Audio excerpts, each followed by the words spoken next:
Well, it's warming up, folks. We're going to hit 15 degrees today, and at night, last night was about 3, maybe a little bit lower, but looking at the forecast, our nights should be rising a bit, so we should be getting around 6, 7, 8, 9 degrees at night, which is great because we hopefully are at the end of our frosty evenings, so we're not going to get any more frost damage on our plants, if any at all. So that means spring is around the corner. And we're going to prepare our garden bed. So I'm just standing in front of one of the raised beds that I planted out. Now, ideally, you should have at least 4 varieties growing in here, 4 different family types of plants, so you can get that explosion of microbial count in the soil. And these are still doing very, very well, so they're not suffering at all. The thing about the broad beans here, they're a lot smaller than everybody else's out there.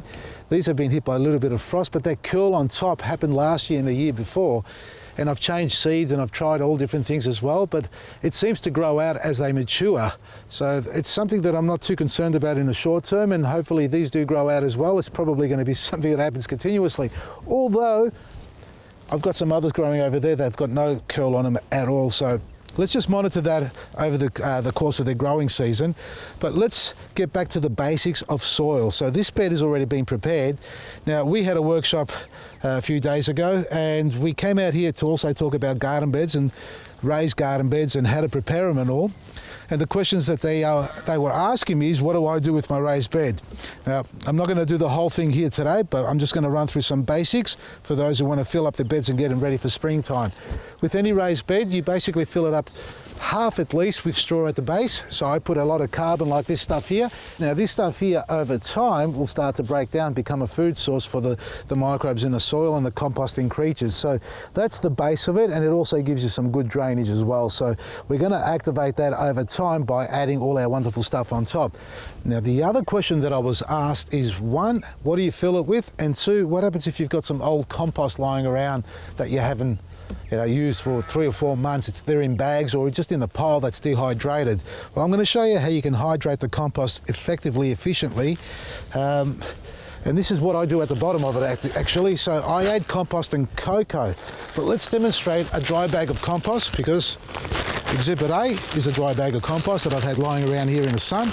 And these have been here purposely so I can see what happens to the product over time and how we can fix it if there is an issue with it when it dehydrates. So typical questions that I get from you guys at home.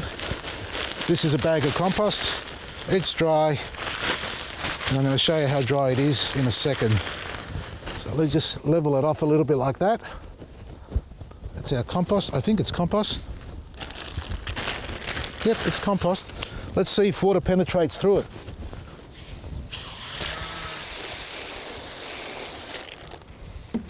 Not sure if you can see that with the shadows, but there's a pool of water here. See that?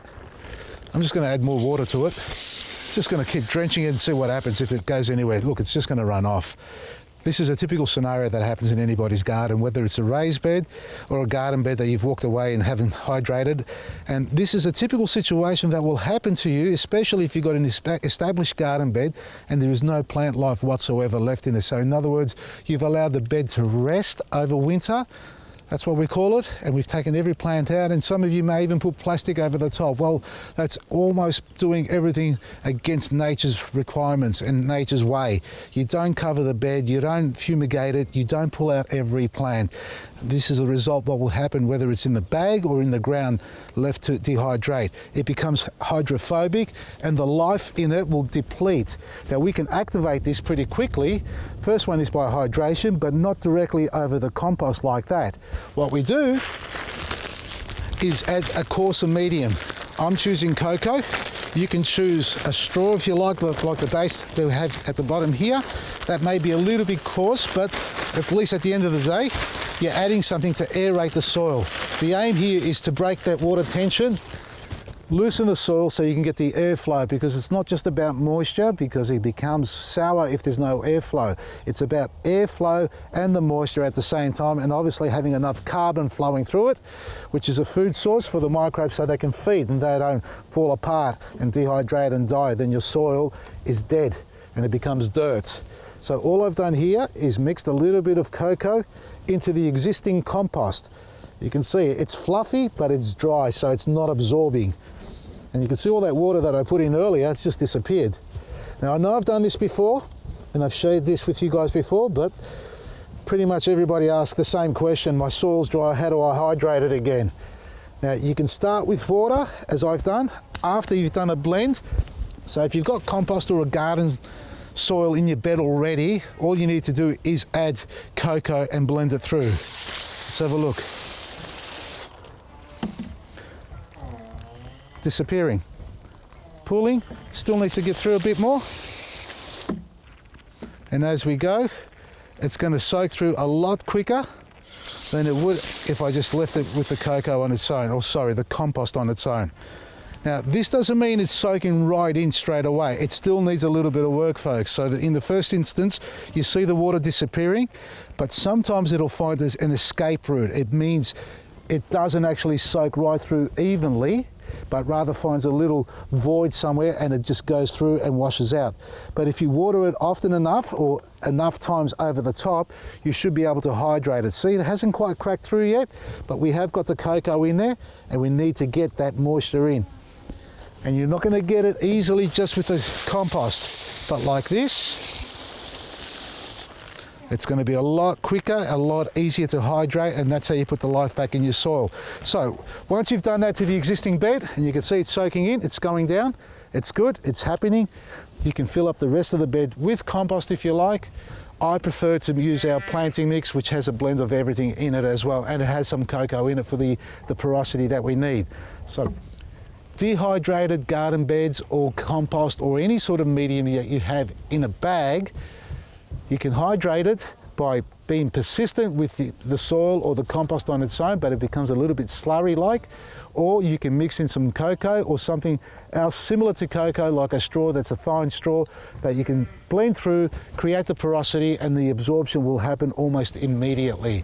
And when it comes to filling the beds, you really don't need more than 30 centimetres approximately in depth of compost or growing medium like our planting mix.